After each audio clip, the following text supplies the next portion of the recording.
ঢাকার মিটফোর্ড হাসপাতালের সামনে নৃশংস হত্যার শিকার ব্যবসায়ী লালচাঁদ ওরফে সোহাগকে হিন্দু দাবি করে ভারতের একাধিক গণমাধ্যমে মিথ্যা প্রতিবেদন প্রকাশিত হয়েছে বলে জানিয়েছে প্রধান উপদেষ্টার প্রেস উইং। রোববার রাতে প্রেস উইং ফ্যাক্ট চেক তাদের ভেরিফাইড ফেসবুক পেজে প্রকাশিত বিবৃতিতে এসব তথ্য জানায়।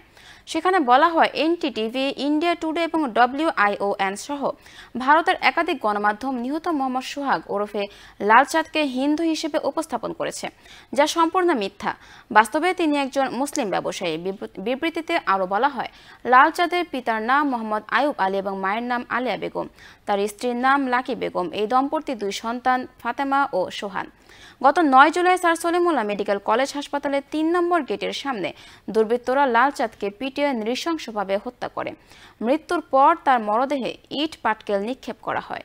মর্মস্পর্শী ঘটনার ভিডিও সামাজিক যোগাযোগ মাধ্যমে ছড়িয়ে পড়লে দেশ জুড়ে তীব্র ক্ষোভের সৃষ্টি হয়।